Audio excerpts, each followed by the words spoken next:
만일 우리가 범죄하지 아니하였다 하면 하나님을 거짓말하는 이로 만드는 것이라. 또한 그의 말씀이 우리 속에 있지 아니하니라. 아멘. 가끔 공직에 나가시는 크리스천들이 곤혹을 치를 때가 많습니다. 아무래도 이제 공직에 나가시는 분들이니까 좀 사회적으로 이름이 알려지신 분들이란 말이죠. 그런데 꼭 이제 교회에서 그런 분들이 무슨 간증을 하거나 또 무슨 예배 가운데 이렇게 자신의 소임을 밝히는 상황들이 있을 때 또 교회 입장에서 꼭 그럴 필요가 없는데 그런 걸 또 이제 영상으로 이렇게 남겨요. 그러면 이제 이분들이 아무래도 이제 공직에 나서다 보면은 어느 그 말하자면 당이냐 어느 계파냐 이런 게 이제 또 이슈가 되잖아요. 근데 그분들이 개인적으로 믿음이 얼마나 있는지는 저도 만나지는 못해서 모르지만 다소간에 있지는 않겠습니까? 그러니까 그런 공개적인 자리에서 기도를 하고 간증을 하고 하는 거겠죠. 근데 거기에 이제 여러분들도 많이 봤어요. 서울을 하나님께 드리겠습니다. 대한민국을 하나님께 드리겠습니다. 이런 얘기를 해요. 그러면 이제 이런 것들이 딱 클립처럼 편집이 돼가지고 방송에 나가면 난리가 나죠. 이제 난리가 나요. 근데 물론 이걸 악의적으로 편집을 해서 사실 그게 신앙 고백인데 우리가 그럴 수도 있지 않습니까? 내 자식을 하나님께 드립니다. 내 전부를 하나님께 드립니다. 그런 이건 하나님의 겁니다. 하나님 복 주시고 하나님 아프면 고쳐 주시고 이런 의미인데 세상 사람들은 그거를 위협적으로 이제 느낀단 말이에요. 여기엔 또 영적인 배경이 있겠지만 그래. 근데 이 모든 일들을 그들만의 문제다. 세상이 악하니까 그걸 편집한 기자들, 그걸 그렇게 퍼나르는 사람들, 그 사람들이 악한 거다. 하나님을 대적한다. 이래서는 이제 우리가 이 대한민국 사회에서 공존이 안 되죠. 공존이 안 돼요. 정말 십자군 전쟁과 같은, 아니면 제가 그 사건 이름을 잊어버렸는데 옛날에 종교개혁 시절에 구교 신교가 팍 터지게 싸웠습니다. 서로 죽이면서. 참 무서운 일이죠. 하나님을 위해서 하면서 서로를 죽여요. 구교와 신교가. 이게 기독교 역사에 있는 거예요. 자, 그래가지고 그 프랑스에서 위그노들이 개신교도들이었잖아요. 캐톨릭 하는 사람들하고 맨날 싸우다가 야 우리 이제 그만 싸우자 해가지고 그 구교 사람들이 개신교, 신교 사람들을 이제 초대했어요. 이제 화해하는 그런 자리를 만든 거예요. 근데 거기서 다 학살해 버렸습니다. 구교 사람들이, 신교 사람들을 다 학살해 버렸어요. 제가 그 사건 이름을 지금 잊어버렸는데, 그래서 그 위구노들이 스위스로, 네덜란드로, 영국으로 이렇게 다 흩어져서, 여러분 아시겠지만 그 이후로 프랑스가 나폴레옹 때 잠깐 반짝한 거 말고는 국제사회에 주도적으로 등장을 못해요. 저는 그게 이제 국력과 연결된다 이렇게 딱 말하는 건 아닌데, 그 위구노들이 흩어지면서 사실 그 네덜란드가 영국이 덕을 많이 봤죠. 스위스도 그런 격이고, 그 사람들이 보통 이제 기술자들이거든요. 상인들 아니면 기술자들. 그러니까 그 다음에 이제 여러 가지 경제적으로나 이런 모든 헤게모니를 다 가져간 거죠. 여러분, 우리 기독교가 그런 악한 DNA를 가지고 있습니다. 그러니까 자기가 오르면 하나님 이제만 내 편이다. 사사기에서도 그런 현상들이 나오는데, 이 문제가 여기 10절 이것에 기원하고 있습니다. 개인적으로 이제 우리 개인의 차원에서 남을 탓해서 문제가 해결 안 된단 말이에요. 결국 극단적으로 가서 너가 없든지 내가 없어지든지 둘 중에 하나를 선택해야 되는 상황이 오기 때문에 이 문제를 우리 예수님께서 결자 해지해 주시는데, 해결해 주시는데, 그 내용을 이제 우리가 말씀으로 보자면, 우리가 만일 범죄하지 아니하였다 하면 하나님을 거짓말하는 이로 만드는 것이니 그럴 수 없다는 얘기죠. 그럴 수 없다. 그럼 우리는 어떻게 해야 돼요? 내가 범죄함을 인정하고 하나님께 치유를 받아야, 지금 죄냐 아니냐, 누구 잘못이냐라고 말하는 그 문제가 예수님의 은혜로 해결된다. 이겁니다. 크고 작게 개인적으로도 이런 순간들이 있습니다. 뭐 가장 민감하게는 이제 뭐 부부끼리 있겠고, 또 하나님께서 한 사람을 깊이 성찰하게 하시려고 하면 반드시 이 과정을 지나가게 하십니다. 그러니까 여러분들이 오늘 이 10절 말씀을 이렇게 보면서, 이 10절은 사실은 좀 크게 말하면 7절부터 10절까지의 패러그래프에 속한 구절이고요. 좀 더 크게 말하면 5절부터 10절에 포함된 패러그래프, 그 포함된 글 중에 이제 끄트머리에 있는 구절이고요. 좀 더 크게 말하면 지금 이제 요한일서 이 편지에 서론이라고 할 수 있는 1절부터 4절까지에 들어가 있는 그 뭐 부연 정도에 속해 있는 말씀입니다. 그래서 맥락을 좀 알아야 되는데, 우리가 일단은 그 코이노니아를 계속 듣고 있어요. 코이노니아.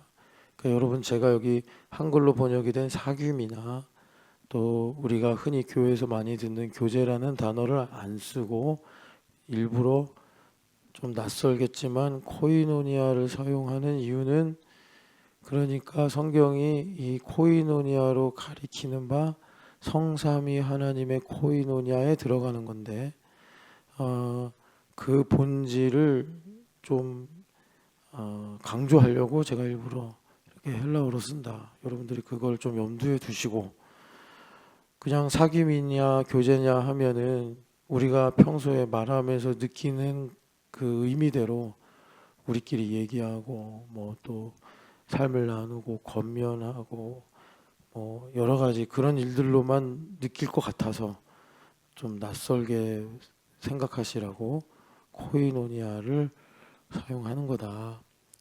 그래서 참 하나님께서 이걸 얼마나 중요하게 생각하시는지, 어제도 저는 뭐 그 교회 이름도 모르고 목사님도 알지도 못하는 분인데, 그분이 또 133편 코이노니아를 가지고 설교를 하시더라고요.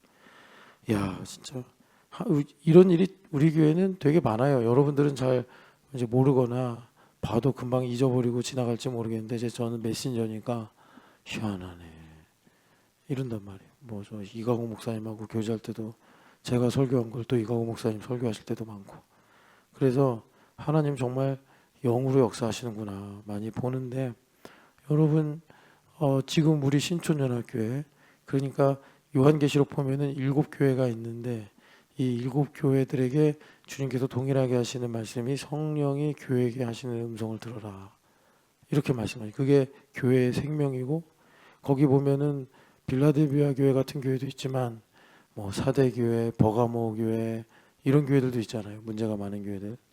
그러면 주님께서 그들을 구원하시고 치유하시는 방법이 성령이 교회에게 하시는 말씀을 들어야 된다.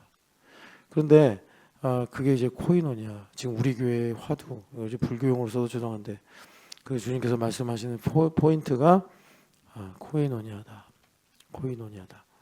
그래서 어제도 통일기도회 하는데 참 통일기도회는 희한한 것 같아. 희한해. 좀 다양한 한국교회의 모양들을 보는 것 같아.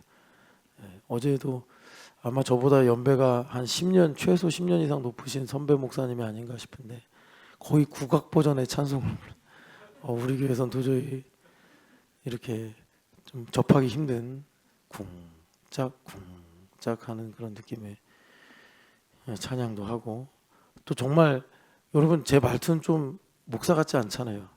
여러분 사랑합니다 이래야 되는데 저는 그냥 맨날 그냥 제 평소 말투로 설교를 해줘. 참. 근데 그게 이질적이거나 뭐 또 뭐 싫거나 그런 게 아니고, 하나님께서 이렇게 다양하게 역사하시는구나.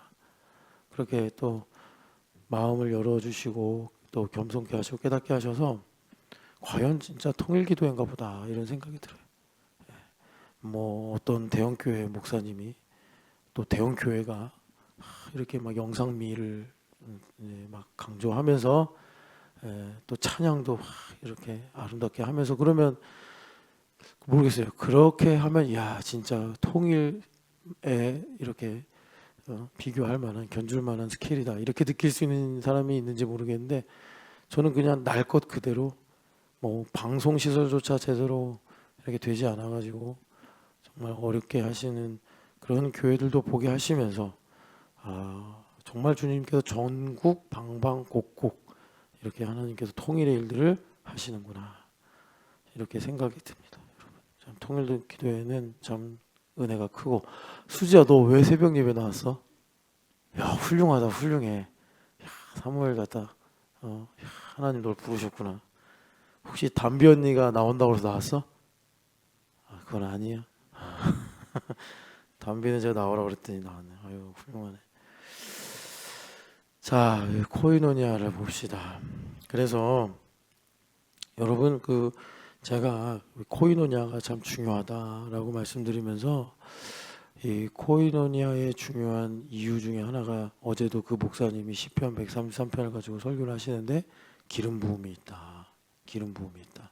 우리가 사는 시대는 신앙 행위들은 너무 많아요. 뭐 경건서적, 뭐 집회, 설교는 뭐 이제 무한대급으로 많아지는 것 같고 그런데 뭐가 이제 문제냐? 홍수가 나면 마실 물이 없다고 하는 것처럼 기름 부음이 실종이 됐어요. 기름 부음. 그러니까 여러분들이 일만 스승은 둘 수 있는데 바울서도 그러잖아요. 내가 너를 해산하는 수고로 낳았다. 물론 뭐 여러 가지 과정들을 염두에 두고 하신 말씀이겠지만 기름 부음이 있다 이런 얘기겠죠. 기름 부음이 있다. 기름 부음이 있다. 여러분들이 뭐 저를 변호하거나 정당화하려고 하는 말은 아니에요. 저도 그러고 나서 심각한 내상을 입습니다. 심각한 내상을 입어요.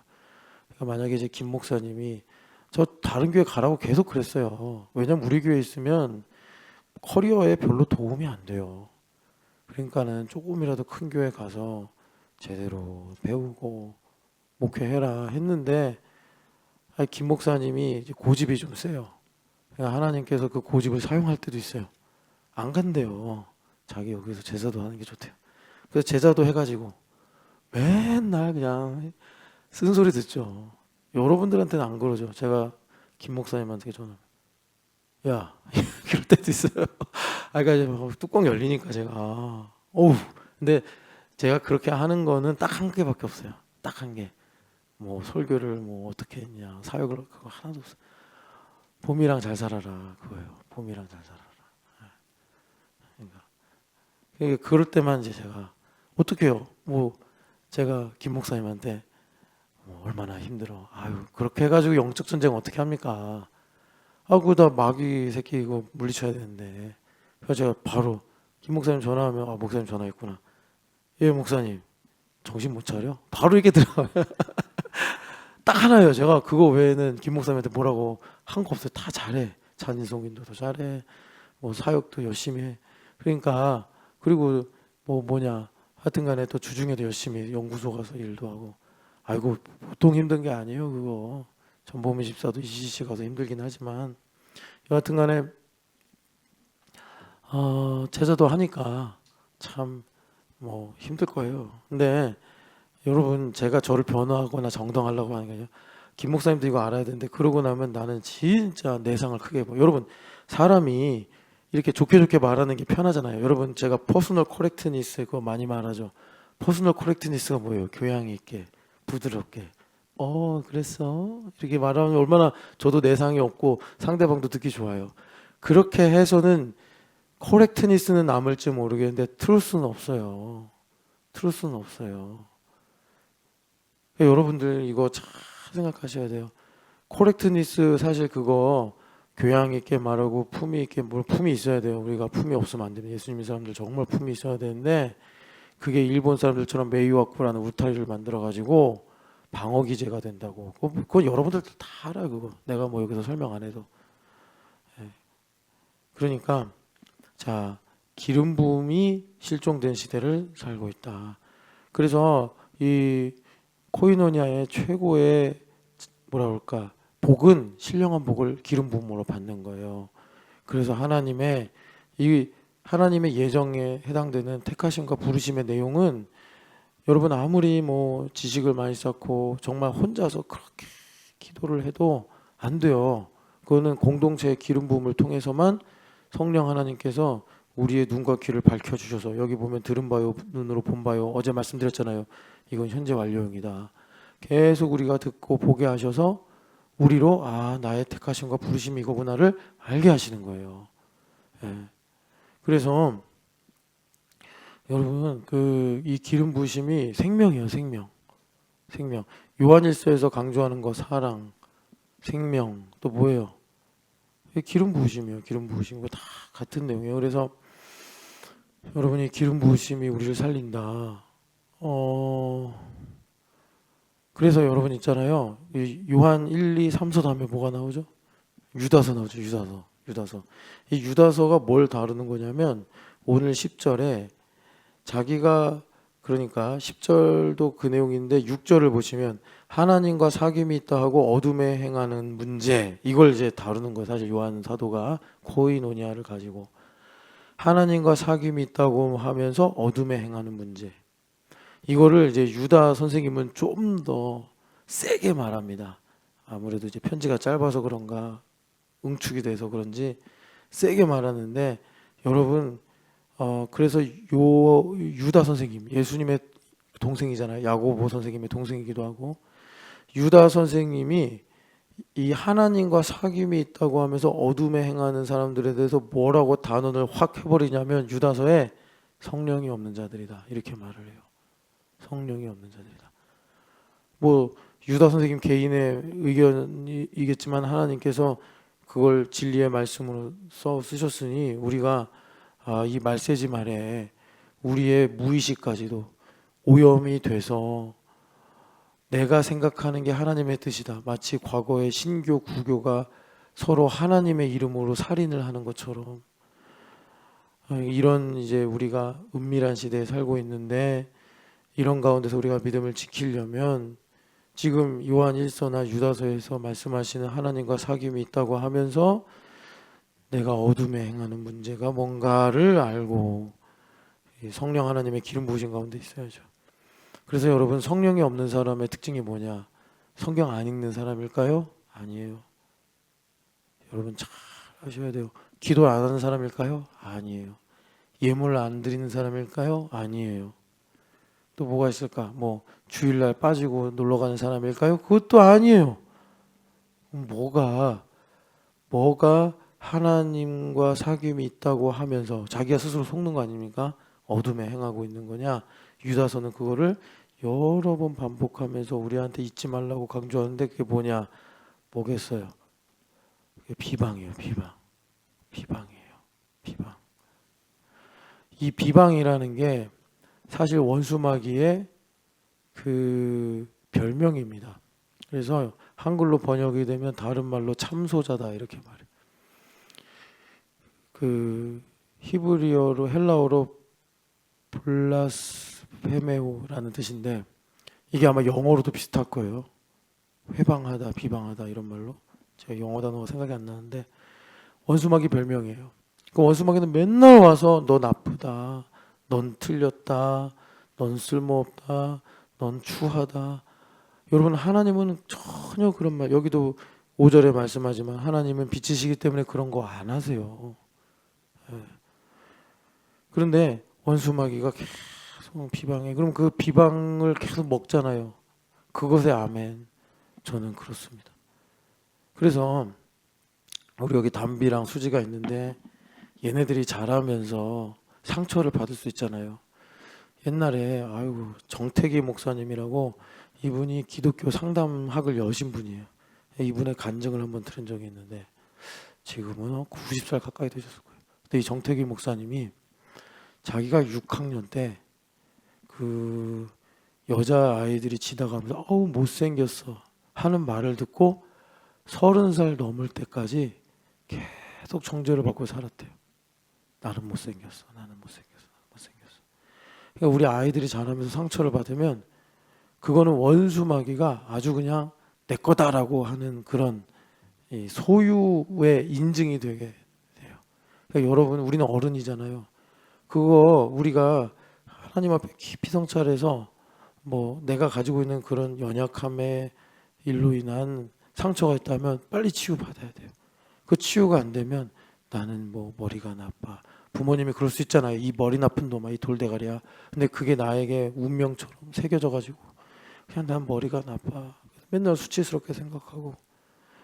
그럼 원수마귀가 그냥 지나가다가 아이고 이래버리기만 해도 정죄를 받아. 머리가 나빠. 그러니까 성령 하나님께서 그런 것들을 이제 우리에게 고쳐주시는 분인데, 그래서 그 정죄를 계속 그렇게 받으면 결국은 정죄를 하게 돼요.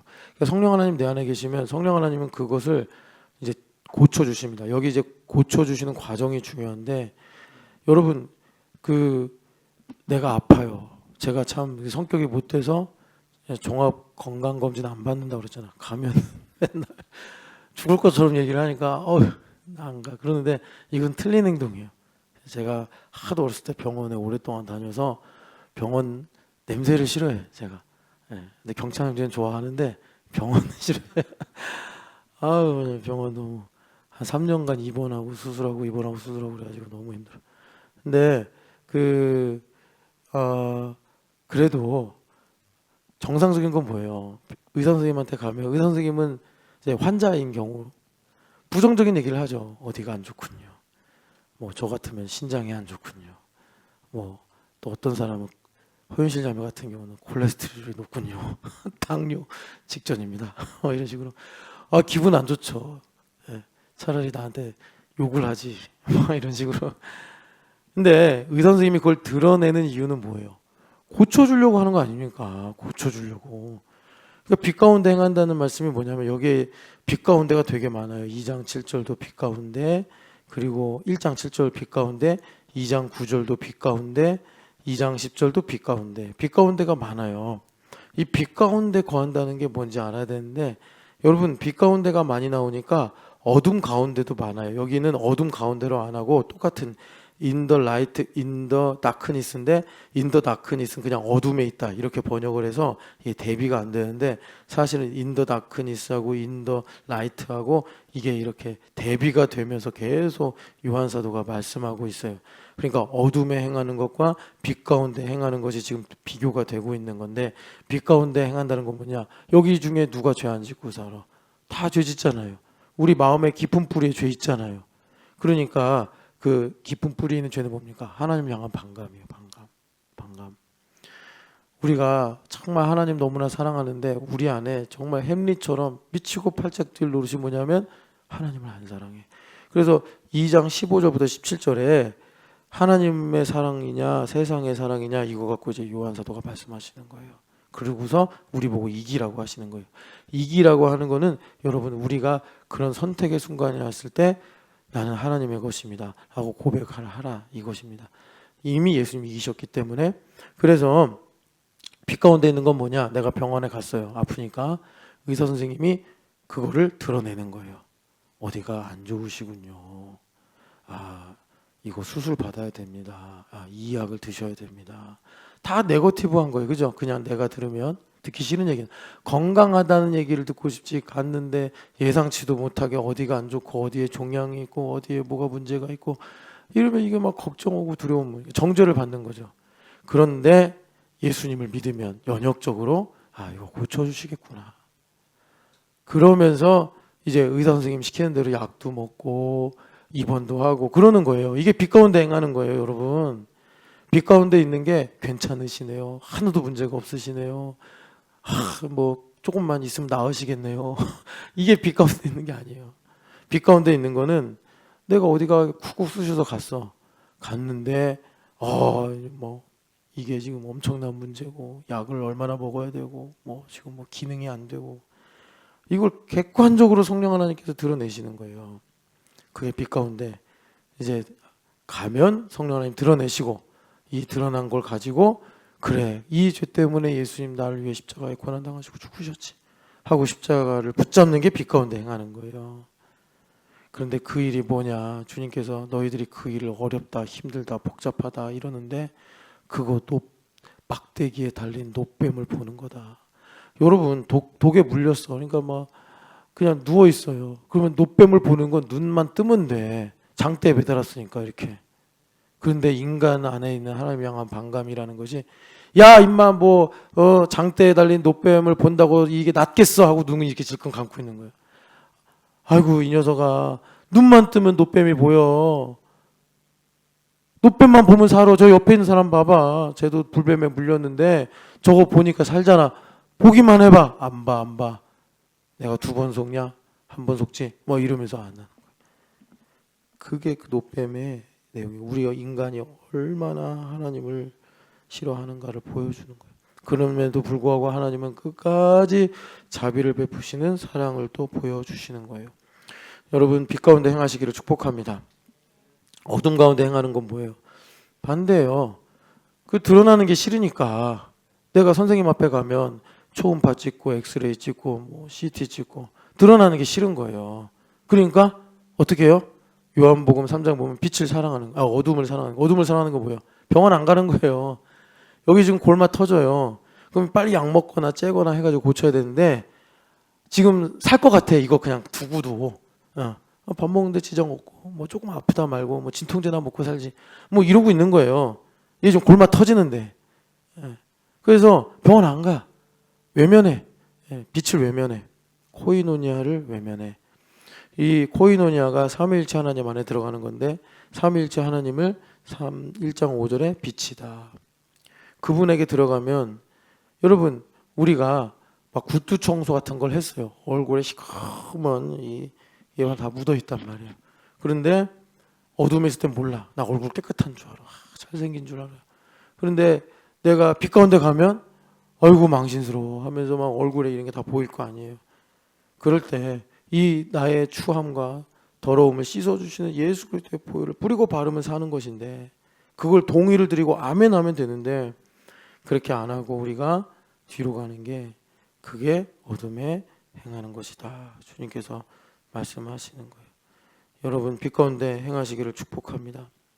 그래서 여기 8절에 보면 8절에 그래서 5장 5절 6절 1장 5절 6절을 말씀하시고 그리고 그 이제 6절에 관한 6절을 한번 읽어볼게요. 만일 우리가 하나님과 사귐이 있다고 하고 어둠에 행하면 거짓말을 하고 진리를 행하지 아니하 이거니와 아멘.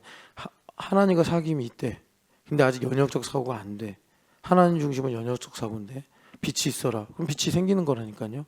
연역적이에요. 빛을 만들 수 있는 구성 요소를 다 하고서 진화론자들이 생각하는 것처럼 빛이 진화가 돼서 만들어지는 게 아니에요. 하나님께서 nothing 아무것도 없는데 빛 있어. 그럼 빛이 생기는 거예요. 내 안에 기쁨이 없는데 연역적 사고는 뭐냐? 기뻐? 그럼 기쁨이 생기는 거예요. 나 기뻐할 일이 없어요. 그 진화론자예요. 여러분들이 꼭 과학적으로 뭐 원숭이를 뭐 싫어한다고 그래서 여러분들이 창조론자가 아니고 되고 그런 문제가 아니고 내가 평화가 없어요. 근데 뭐 교회에서 예수님께서 뭐 공동체를 통해 누구를 통해라도 평화 이렇게 말씀하시면 내 안에 말씀하시니 그대로 되니라. 이게 연역적이에요. 그래서 내가 주님께 충성하는 만큼 비례해서 그 말씀이 나에게 적용되는 거예요. 내가 주님을 정말 사랑하고 주님께 충성해. 나 목숨 맞춰 충성합니다. 목숨 맞춰 충성하면 내가 막 화가 막 나가지고 막 이러고 있는데 예수님께서 평안하라. 내가 너에게 말하노니 평안하라. 이러시면 아멘. 아니 주님께서 말씀하시는데 아멘 하고 이상하네. 평화롭네. 이렇게 되는 거예요.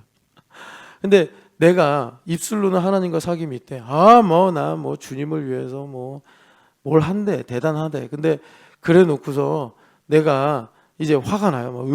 막 이러고 있는데 이제 평화로다 찬양해. 그게 주님께서 평안을 너에게 주노라. 세상이 알 수도 없고 줄 수도 없는 평안을 내게 주노라. 지금 그렇게 말씀하고 있는 상황이에요. 그런데 뭐가 평화예요? 평화는 나 저 찬양 안 불러. 이러고 있어요. 그거 뭘 드러내는 거예요? 내가 지금 거짓 가운데 있구나. 내가 하나님과 사귐이 있다고 하면서 어둠에 행하고 있구나. 진리를 행하지 않고 있구나. 이것을 드러내는 거라. 그래서 둘째 아들처럼 그러고 나서도 주님 제가 이거밖에 안 됩니다. 그러면 이걸 기회로 삼아 주님께서 은혜 주셔서 다음 단계로 충성이 뭔지 순종이 뭔지를 가르쳐 주실 수 있는데 그러고 해가지고 말이에요. 그냥 안 한다고 뭐 한다고 이러면 이제 이게 약이 없는 거예요. 그래서 하나님과 사귐이 있다고 하면서 어둠에 행하는 문제, 이것이 예레미야서 13장에 거짓 선지자들이 난무하는, 또 신약 성경에도 나오잖아요. 불법의 아들이 행하는, 적그리스도를 행하는, 귀신의 가르침을 따르는 그런 시대의 풍조의 대표적인 이 문제란 말이에요. 우리가 이걸 잘 말씀을 사모하고 깨어서 우리가 스스로 자신을 속이는 상황이 되면 안 되잖아요. 이거 여러분 원수마귀 입장에서 한번 생각해봐요. 얼마나 깨소금 같은 통쾌한 일이에요. 자기는 맨날 예수님 믿는데 말만 하면 예수님으로 시작해서 예수님으로 끝나. 근데 진짜 예수님으로 시작해서 예수님으로 끝나는데 가운데 예수님 안 계셔. 이게 그런 거예요. 여러분 이게 우리가 입고 있는 시대 옷이에요. 그러니까 이런 건 막 요즘에 사회에 내로남불 왜 그래요? 그러니까 남은 신나게 비방하는데 그게 내가 그 기준을 허물고 있단 말이에요. 이게 이 시대 정신이에요. 그러니까 그 기독교로 오면은 나는 신나게 예수님 믿는다고 말하면서 꿈도 예수님, 뭐도 예수님, 다 예수님이야. 근데 알맹이는 없는 거예요. 그리고 성경은 결하고 말하잖아요. 자, 그래서 그 6절을 보완하는 말씀이, 그러니까 하나님과 사귐이 있다고 하면서 어둠에 행하는 문제가 뭔지를 7절부터 10절에서 쭉 우리한테 구체적으로 말씀하시는데 그 중에 끄트머리 10절을 우리가 읽은 거예요. 그러니까 여기서 그러면 빛 가운데 행한다라고 하면 2장에 보면은 이제 계명 이야기가 나오는데 빛 가운데 행하는 건 뭐겠어요? 여러분 코이노냐 안에 들어가는 거예요. 한번 너무나 좋은 말씀, 너무 복된 말씀이니까 요한복음 13장 34, 35절 같이 읽어보겠습니다. 코이노냐 어려운 거 아니에요. 멀리 있는 거 아니에요. 34, 35절 새 계명을 너희에게 주노니 서로 사랑하라. 내가 너희를 사랑한 것 같이 너희도 서로 사랑하라. 너희가 서로 사랑하면 이로써 모든 사람이 너희가 내 제자인 줄을 알리라. 아멘. 코이노니아는요 서로 사랑하고 사는 거예요. 여기서 중요한 말씀이 뭐냐면 앞서 세족식 하셨죠. 그리고 성찬식도 하셨죠. 그리고 그 사이에 무슨 사건이 있냐? 가룟 유다가 나갔어요. 가룟 유다가 나갔어요. 31절 그가 나간 후에 예수께서 이르시되 지금 인자가 영광을 받았다. 무슨 말이에요? 하나님의 뜻이 이제 나에게 이루어진다. 그러니까 가룟 유다에 의해서 배신을 당하시고 그리고 고난당하시고 십자가에 죽으실 일을 말씀하시는 거예요. 그러면서 내가 너희에게 영광을 주겠다. 그래서 이 일을 두고서 주님께서 나중에 17장에 아버지께서 내게 주신 영광을 그들에게 주었습니다. 32절에 하나님도 자기로 말미암아 그에게 영광을 주시는, 이제 예수님 영광을 받으시는 게 뭐예요? 십자가 죽으시는 거예요. 하나님의 뜻이 이루어지는 거예요. 그 영광을 이제 우리에게도 주셔서 우리가 하나가 되므로 삼일째 하나님의 코이노니아로 들어가는 거예요. 그 우리에게 영광을 주신 게 뭡니까? 서로 사랑하라 이겁니다. 서로 사랑하라. 누가 나간 후에 이걸 기다리신 거예요. 예수님께서 가룟 유다 나갈 때까지. 그리고 서로 사랑하라 이렇게 말씀하시는 거예요. 그럼 서로 사랑하라는 게 뭐겠어요? 서로 사랑하라는 거는 여러분 무슨 얘기냐? 이거 못 알아들을까 봐 예수님께서 자 13장 13절 읽어보겠습니다.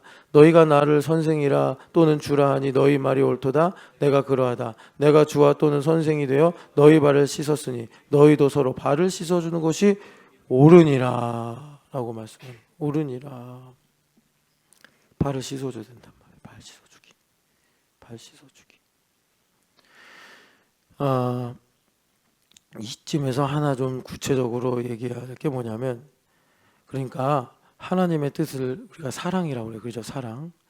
이 사랑을 성경에서 보면 흑암 세상은 율법적이다 보니까 한 가지 가지고는 이제 인간이 이해할 수 없어요. 그러니까 하나님께서 내내 자비를 베풀어 주시죠. 자비. 우리가 보통 헤세드라고 말하는 자비를 계속 베풀어 주세요. 동시에 여러분 공의를 주님은 이루십니다. 공의를.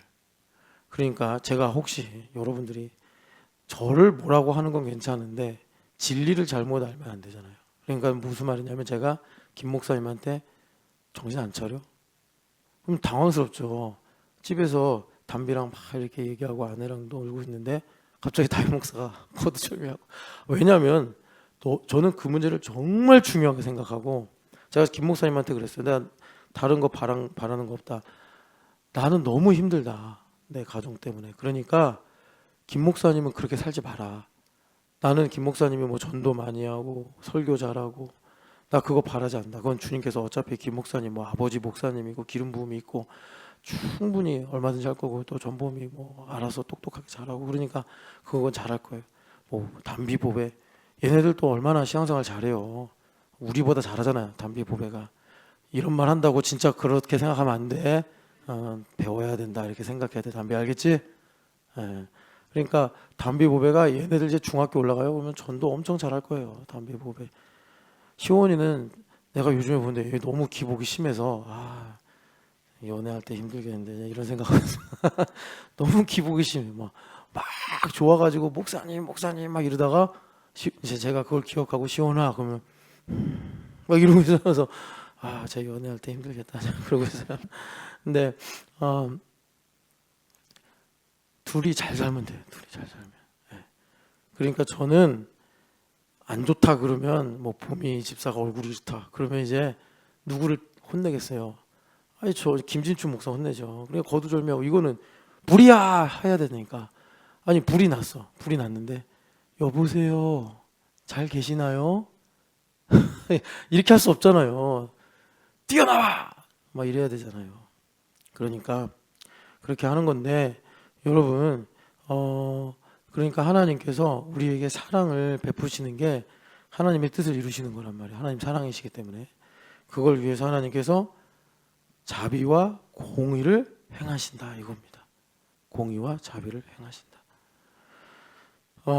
여기 보면 발을 씻어준다 그러잖아요. 그러니까 발을 씻어주는 거는 하기 싫은 일을 한다 이겁니다. 뭐 여러분 복잡하게 막 너무 꼬아서 생각할 필요 없고 내가 하기 싫은 일, 내가 하면 굴욕적으로 느껴지는 그 일을 내가 하는 거예요. 그런데 이게 놀라운 비밀이 있는데 그게 뭐냐면 여러분 예전에 한번 말씀드렸잖아요. 서유란 자매가 신주희 자매 발을 씻겨줘. 신주희가 이제 조언이에요. 공동체예요. 그래서 주희 데리고 다니면서 먹을 것도 사줘, 뭐 또 말씀도 전해줘. 열심히 하더라고 유란 자매가. 근데 신주희 자매가 뭐 하여튼 뭐가 수틀렸는지 뭐 유란 자매한테 너무 싸납고 착하게 대하는 거예요. 막 갑자기. 그런데 그런 것을 이제 유란 자매가 내 발을 씻어주신 예수님을 기억하는 거예요. 그리고 주희 자매 발을 씻어주는 거예요. 그러니까 그걸 주기도에서도 예수님 가르쳐 주셨는데 우리에게 빚진 자를 원래 직역은 빚진 자를 탕감해 주는 거죠. 근데 그걸 의역을 해서 죄 지은 자를 사하여 준 것 같이 이렇게 번역을 했어요. 그러니까 주희 자매가 그렇게 행동을 하면 유란 자매한테 빚진 게 된단 말이에요. 그러면 유란 자매가 그걸 갖고 이제 말을 하면은 그게 이제 채무를 갚아라라는 얘기가 되겠죠. 정죄를 하는 거죠. 그런데 주희 자매가 그걸 탕감해줘요. 탕감해주면 무슨 일이 되느냐? 하늘에 계신 아버지께서 나의 빚을 탕감해 주시는 거라고. 그러니까 예수님께서 천국이 뭐냐 마태복음에서 비유해 주시는데 10,000달란트를 탕감해 줬는데 탕감받은 인간이 100데나리온 빚진 사람을 정죄하고 있단 말이에요. 저 사람들 나빠 이러면서. 그러면 주님께서 가르쳐 주신 것이 그러면 현실에서는 어떤 일이 생기느냐? 10,000달란트 탕감받은 것이 취소가 된다. 그래서 감옥에 간다. 갇힌다는 거 아니에요. 마귀의 정죄를 받아서 점점점 이 문제가 심각해진다라고 말씀하는 거예요. 그래서 빛 가운데 행하는 건 뭐냐? 서로 사랑하라. 우리가 서로 사랑하는 건 뭐냐? 뭐 즐거울 때 뭐 밥 먹고 교제하고 그게 아니에요. 정말 이 문제가 있어서 긴장도가 높아질 때 내게 하나님께서 주신 은혜를 내가 생각해서 발을 씻어주는 거예요. 발을 씻어줄 때 그 발은 타인의 발이 아니라 실은 나의 발이요. 씻어주는 손은 내 손이 아니라 나의 주인이신 예수님의 손이 되더라라는 것입니다. 그래서 종종 제가 여러분들에게 드리는 말씀이 사이가 안 좋아요. 만약 뭐 부부지간에 그런 일들이 많은데 한 사람이 속상해요. 한 사람이 문제 뭐 여러 가지 속상한 일을 만들어서 그럴 때 주님께서 내 안에 있는 어둠을 드러내시고 이 어둠으로부터 나를 자유롭게 하시려고 저 사람이 원래 그런 사람이 아닌데 그런 일을 연기처럼 하고 있는 거라고. 이게 리얼리티라고.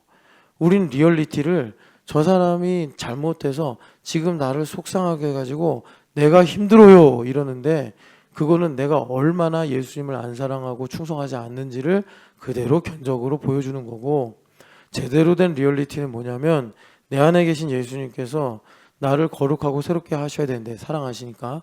그래서 내 안에 어둠을 드러내야 되는데, 여러분 인간이 완악해서 자기가 좋아하는 얘기만 듣지 싫어하는 얘기 어디 뭐 귀 조금이라도 기울입니까? 꿈쩍도 안 하지. 그러니까 베닌다 같은 대상을 만들어 가지고 내가 막 그거 일 때문에 속상하고 스트레스를 받아. 그러면 율법적으로 내가 어느 정도 견제를 하고 참다가 참다 못 참겠네 이런 일이 생긴단 말이에요. 그럼 그 일은 뭐냐면 내 안에 내 입으로 들어가는 게 우리 더럽게 하는 게 아니라고 예수님 말씀하셨잖아요. 저 사람이 나를 속상하게 해서 스트레스를 받은 게 아니라 내 안에 이미 그런 스트레스가 있고 두려움이 있고 슬픔이 있는 거구나를 예수님 앞에서 내가 보는 거예요. 그리고 딱 보니 그분이 고마운 거예요. 왜? 내 안에 이런 아직도 모르는 이 죄의 잔재들이 남아있는 거를 가르쳐 줬으니까. 그 마음을 가지면 현실 속에서 그 사람이 만드는 스트레스도 예수님께서 해결해 주시겠고, 나는 그 일로 인해서 주님을 더 알게 되니 더 빛 가운데 가까이 나아가게 되는 거예요. 빛 가운데로 가까이 나아가게 돼서 나를 향한 하나님의 뜻이 무엇인지를 깨닫고 알게 하시더라라는 것입니다. 여러분, 그래서 빛 가운데 행하는 것은 뭐하고 똑같아요? 여기 말씀하시는 너희에게 뭐 계명, 세 계명 말씀하잖아요. 이 세 계명 서로 사랑하라, 서로 사랑하라, 세족식하고 같다. 여기 빛 가운데 행하는 거는. 그럼 어두운 가운데 행하는 건 뭐예요? 어두운 데 행하는 건 이거예요. 그러니까 어두운 데 행하는 거는 그 발을 보고서 아우 더러워 하고 뭐라 그럴까, 디오드레베처럼, 데메드리오가 아니라 디오드레베, 요한 3서 넣은 것처럼 그냥 마음을 닫아버리는 거예요. 그게 어두운 가운데 행하는 거예요. 그러면 안 느껴지잖아요. 스트레스 안 받잖아요. 아 좋다 그러는 거예요. 원수마귀는요, 아싸 쾌재다 이렇게 하는 거예요. 아까 전에 이제 김진주 목사님 얘기한 게 뭐냐면, 하나님의 사랑이라는 게 계속 아우 목사님 설교도 잘하네, 목사님 얼마나 수고가 많아, 어떻게 김 목사 이런 계획을 했어 이렇게만 가면 김 목사님 이 흑암의 생에서 하나님의 뜻 몰라요. 하나님의 뜻 1번이 뭐냐면 얼마나 그 전보미 집사를 아내로 주신 것이 큰 복인가를 아는 것, 이것이 하나님의 뜻을 아는 거잖아요. 그러기 위해서는 제가 정신 차려 이렇게 이제 뭐 무례하게 말을 하는 거죠. 사실 무례하게 말을 하는 거예요. 근데 김 목사님이 자 이 공인데 이게 그것에 대해서 아멘 할 수 있는 근거는 딱 하나예요.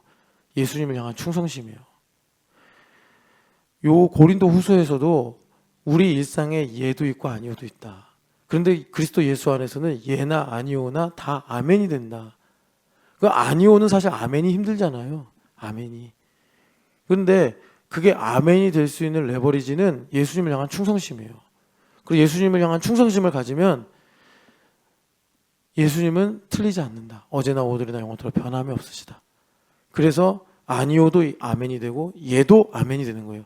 그래서 여러분 재미있는 게 뭐냐면, 예할 때 아멘이 쉬운 것 같죠. 예도 아멘 사실 힘들어요.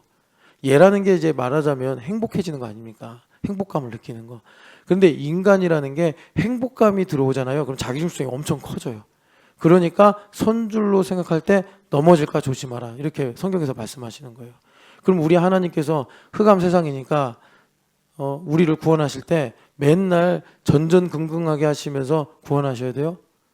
여러분, 우리 아버지 하나님께서 내가 전전긍긍하고 사는 것을 기뻐하시겠냐고요. 그거 엄청난 불효잖아요. 하나님 그렇게 하실 수밖에 없게 만드는 거는. 그럼 어떻게 하겠어요? 하나님께서 전전긍긍하게 우리를 만들지 않도록 우리가 계파를 늘려야 될 거 아닙니까? 행복감을 주셔도 저는 이 행복 다 필요 없습니다. 하나님 한 분이면 됩니다. 그렇게 해야지 하나님께서 또 행복해라, 더 행복해라, 많이 행복해라 그러지. 조금 행복하게 해주니까 예수님보다 이게 더 좋아요 막 이러고 그러면 안 되잖아요. 흑암 세상에서. 그러니까 주님께서 아니오로 아멘이 되는 걸 가르쳐 주시고, 그래서 진짜 아멘의 실체가 뭐냐, 리얼리티를 나에게 심어 주신 다음에 아무리 행복 예 아멘 이렇게 주셔도, 돈을 주셔도 뭐 명예를 주셔도 권력을 주셔도 뭐 내가 좋아하는 걸 다 주셔도 하나님 저 이거 하나도 필요 없어요. 저희 예수님 한 분이면 돼요. 저 이런 거 주셔가지고 지금 이런 것 뭐 이제 내가 가진 게 많아지면 다 그거 다 다뤄야 되고 지켜야 되고 뭐 또 뭐 하여튼간에 다 해야 되지 않습니까? 아 예수님 저 이런 거 다 싫어요. 더 예수님하고 더 기도하고 싶고 더 예전처럼 저 가난할 때처럼 예수님 가까이 하고 싶은데 그리고 더 무서운 건 뭐냐면 이렇게 이게 많아지면 신명기 말씀처럼 이거 다 내 능력으로 얻었어 그래요. 아유 목이요 아주 그냥 막 이렇게 돼 이렇게 돼가지고 그 다음에 이제 지금 김 목사님한테 내가 김 목사 정신 차려 그러면 아 예 목사님 이제 요 정도 되는데 김 목사님이 막 설교도 하고 막 교회도 막 크게 세우고 막 이래. 김 목사 정신 차려. 너나 잘하세요. 이렇게 돼요. 너나 잘하세요. 그게 무서운 거예요. 그게 진짜 무서운 게 뭔지 알아야 돼. 지금 나에게 불행감을 주는 게 무서운 게 아니라 내가 이 땅에 하나님께서 주신 인생의 수완을 살면서 어느 한순간 이강호 목사님이 저한테 와서 목사 이렇게 살면 안 되네. 그만하세요. 이게 무서운 거예요. 이게. 여러분 정말 우리 하나님은 우리를 길게 보고 가르치시고 사랑하십니다. 빛 가운데 행하시기를 축복합니다.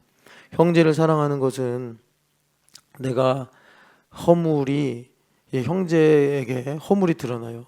허물이 드러날 때 그게 크든 작든 간에 하나님께서 나에게 주신 자비를 가지고 내가 탕감해 주는 것. 탕감해 주는 것이. 그런데 이것이 사실은 뭐였냐? 내 안에 계신 예수님께서 나의 죄를 사하시고 여기 이제 9절의 말씀처럼 나의 죄를 사하시고 우리를 불의에서 깨끗하게 하시는 치유의 역사다. 여러분이 이 형제를 사랑하는 코이노니아 가운데 있기를 축복합니다. 그래서 하나만 더 말씀을 드리면 여기에 하나님의 놀라운 모략이 있는데 첫 번째가 코이노니아 속에서 있으면 기름 부음이 있어서 신령한 복을 받아서 하나님의 뜻을 깨달아요. 예정하신 하나님의 뜻을 깨닫는데 두 번째는 뭐냐면 이 흑암 세상 속에서 그냥 눈만 뜨면 정죄가 오는 거란 말이에요. 눈만 뜨면 정죄가 와. 여러분들이 그 하나님께서 주신 여러 가지 이렇게 방어기제 그러니까는 하나님께 선물로 주세요. 자, 김 목사님한테 이제 사랑스러운 세 딸과 아내를 주셨어요. 이것이 사실 하나님께서 이 세상에서 정죄로부터 김 목사님을 보호하기 위한 울타리예요. 그러니까 이 울타리를 하나님 거라고 믿어야지 내 거다라고 생각하면 이제는 그 울타리들이 나를 정죄해. 자, 그런데 여러분 얼마나 세상의 정죄가 심한지는 이런 울타리가 없죠. 이런 울타리가 없으면 진짜 그냥 이 정죄의 화염이 내 살갗에 닿아요. 이게 무슨 말인지 여러분 아는지 모르겠네. 저는요 아무리 좋은 차를 타고 아무리 좋은 집을 살아도 하나도 행복하지 않아. 제가 만약에 진짜 좋은 차를 타 여러분 그러면 제가 그 차를 타고 핸들을 잡으면 세상에서 제일 불행한 사람이 돼요. 이해가 되세요? 거기에 사랑하는 가족들이 타야 행복하지 혼자 그딴 차 타서 뭔 소용이 있냐고. 저는요 좋은 집에 살면요 진짜 불행한 사람이 되는 거예요. 진짜 불행한 사람이 되는 거예요. 김 목사님은요 좋은 차 타면 거기 담비도 태우고 보배도 태우고 시온이도 태우고 부모님도 태우고 얼마나 좋아. 저는요 혼자 뭐해. 여러분들이 타죠? 아이 별로야. 그러니까 여러분 이게 무슨 말이냐면 내가 불행하다는 게 아니라 여러분 정신 차리고 살아야 된다. 세상은 정죄로 뒤덮여 있어요. 정죄로 뒤덮여 있다고. 정죄로. 그래서 그 정죄로부터 우리를 보호하는 제일 좋은 어떻게 보면 이 세상에서 영구하다고 할 수 있는 하나님의 보호하시는 성벽이 공동체예요. 공동체예요. 여러분 이거 아셔야 돼요. 영하님 없으면 돈이 사람이 나를 보호해 준다고 생각해. 아니에요. 예수님의 팔이 나를 보호하는 거예요. 공동체예요. 공동체. 공동체를 먼저 말하면 여러분들이 무슨 소리 하는지 모를까 봐 가족을 먼저 얘기한 거예요. 그런데 예수님도 그러셨잖아요. 가족도 집안 원수가 될 수 있다. 예수님이냐 가족이냐 우선순위가 헷갈려 버리면 그래서 예수님께서 검을 주러 왔노라 이렇게 말씀하신 거예요. 자, 그러니까 하나님의 모략이 뭐냐면 원수마귀는요, 우리가 구원받는 거를 진짜 이를 갈다가 이가 다 사라질 정도로 이를 갈면서 싫어해요. 여러분 그거 한번 여러분들 한번 그거 경험을 해보면 좋겠는데 뭐 듣기만 하면 모르니까. 근데 그 경험하는 건 너무 힘들어요. 너무 힘들어. 그러니까 저는 여러분들이 경험하면 좋겠다라고 하지만 안 했으면 좋겠어요. 그러니까 원수마귀가 우리가 구원받는 걸 얼마나 싫어하는지 몰라요. 얼마나 싫어하는지 몰라요. 그래서 정말 쉬지 않고 매우 탁월한 전략으로 우리가 구원받는 건 하나님의 주권이니까 건들 수는 없겠는데 그거를 우리가 망실하면서 사는 것을 자신의 낙으로 여겨요. 어차피 구원 못 받는 인간들 지옥 가는 거는 별반 차이가 없는데 내가 구원받았다는 사실을 잊어버리고 어둠에 속한 자처럼 행할 때 하나님을 조롱하니까 하나님 저 녀석 보세요. 저러고 사는데 구원을 한대요. 구원받는데요. 하나님 모르십니까? 얘는 그런 게 낙이네요. 그러니까 욥 문제를 가지고 와서도 하나님께 시비를 걸고 그런 거예요. 그런데요, 놀라운 거는 하나님께서 공의로운 심판을 위해서 허용하신다는 거예요. 자, 여러분 아까 자비라고 말했죠. 하나님께서 세상 사람들, 안 믿는 사람들에게 여러분 마태복음 6장인가 5장에도 보면 끝까지 자비를 주세요. 세상 사람들한테 심판 안 하세요. 믿는 사람들한테만 공의를 가지고 말씀하시는 거예요. 여러분 그래서 잠언에 보면 이 법리를 가지고 잠언이 아니라 로마서 보면 원수의 머리 위에 숯을 쌓으라 그래. 그게 무슨 말이냐면 원수가 나를 핍박하고 박해를 할 때 계속 자비를 베풀잖아요. 그럼 둘 중에 하나예요. 그 사람이 자기는 원래부터 악이다라는 걸 증명하고 그냥 하나님의 심판을 받든지 아니면 계속 자비를 받다 보니까 이상한데 나에게 보복을 하는 게 맞는데 왜 자비를 베풀지? 하면서 구원의 여망이 생기든지 둘 중에 하나예요. 그러니까 하나님께서 유기하신다는 건 뭐냐면 하나님께서 만드신 이 자연 속에서 하나님의 자비를 계속 그냥 자기 건 줄 알고 누리고 사는 거예요. 그게 하나님의 무서운 심판이에요. 하나님께서 여러분 저번에도 말씀드렸잖아요. 우리를 정말 사랑하시면 인생의 채찍과 뭐라고 그랬죠? 하여튼 사람의 매라고 그러는데 사람의 매와 인생의 채찍으로 우리를 다스려 주신다고 공의를 가지고 말씀하신다는 거예요. 그래서 하나님께서 이제 이런 공의를 위해서 원수마귀가 죄송합니다. 그 일을 하는 것을 허용하십니다. 이거 지랄이라고 해도 맞아. 이제 전 더 심한 말을 하고 싶은데 그렇게 싫은 거예요. 그러니까 그거에 놀아나지 말라고 제가 지금 그러는 거예요. 여러분. 그래서 우리가 그리스도 안에 있으면 원수마귀가 그냥 있다가 와가지고 야 성지연 너 그랬지. 야 성지연 너는 이제 이런 사람이야. 너는 믿음 하나도 없어. 야 교회 사람 다 너 싫어해. 막 이렇게 원수마귀가 틈만 나면 성지연에게 정죄해. 그런데 그러면 어떻게 됩니까? 성지연 안에 있는 어둠이 드러나요. 어둠이 드러나는데 그게 뭐예요? 사실은 성지연을 사랑하시는 하나님의 뜻하신 바란 말이에요. 지연아 그 어둠이니 가져와. 예수님 뭐라고 하셨어요? 병든 자에게야 의원이 쓸 때가 있지 건강한 자에게는 쓸 데가 없다.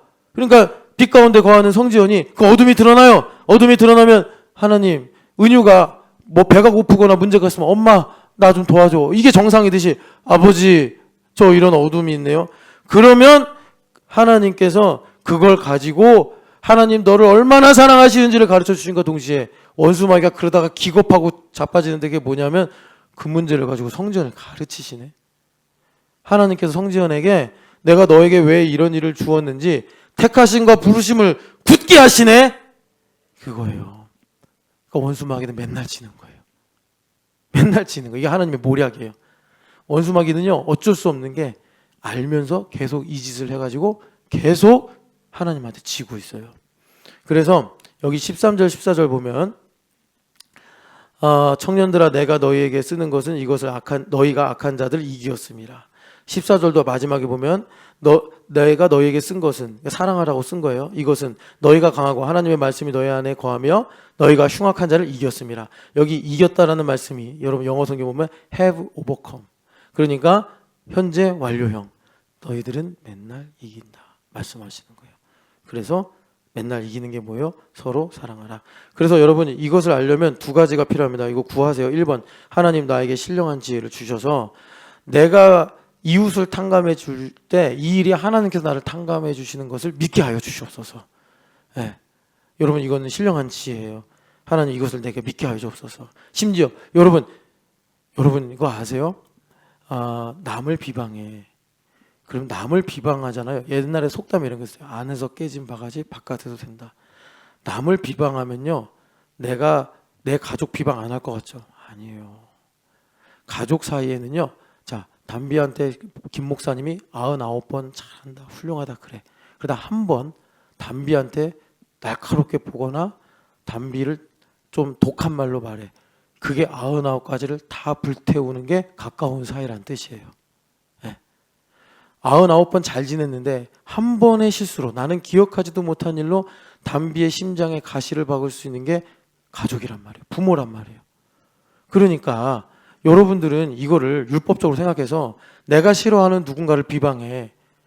그거는 옳다고 생각하죠. 근데 그거는 사실 뭘 저축하는 거냐면, 하나님 중심으로 보면은 내가 사랑하는 나의 가족을 정죄하는 걸 저축하는 거예요. 근데 가족을 정죄하는 자 하죠? 가족을 정죄하는 건요, 사실 내가 나를 엄청나게 정죄하는 거예요. 그래서 우리가 구원 못 받고 심판받는 거예요, 이 길로 가면. 우리가 잘 알아야 된다고. 그래서 주님은 이 법리를 뒤집으셔서 내가 이웃을 탕감해주면 하나님께서 나의 죄를 탕감해 주시는 은혜를 베푸시는 동일한 일로 삼아 주시더라라는 것입니다. 그 두 번째 신령한 지혜는 뭐냐면, 여러분, 어둠이 드러나요. 빛 가운데 행하는 것인데, 어둠이 드러날 때 여기서 우리 자유의지가 선악과 앞에 있는 아담과 하와처럼 빛이 난다. 자, 어둠이 드러나. 어떻게 하면 되겠습니까? 의사 선생님한테 가면 된다고. 의사 선생님한테, 예수님께 가면 된다고. 저처럼 건강검진 받기 싫다고 지금 5년째 받지 않는 그런 걸 택하지 말고, 그건 어둠으로 들어가는 거니까 빛으로 나아가시기를 축복합니다. 사랑하는 하나님 아버지, 빛으로 우리를 부르셨사오니 세상의 빛으로 살게 하여 주시옵소서. 하나님, 우리에게 복된 코이노니아를 주셨으니 하나님 아버지, 코이노니아 속에서 하나님을 즐거워 기뻐하며 영광 돌리며 살아가는 우리 신촌연합교회가 되게 하여 주시옵소서. 하나님, 이 시대는 내가 안다 하면서 무식하게 사는 것이요, 내가 사랑한다 그러면서 미워하고 사는 것입니다. 하나님, 이러한 거짓 가운데 살지 않고 진리 가운데로 나아가서 하나님의 뜻이 이루어져 참된 지식을 알고 또 하나님의 사랑이 흘러가는 복된 우리 신촌연합교회가 되게 하여 주시옵소서. 부활하신 예수님의 이름으로 기도합니다. 아멘.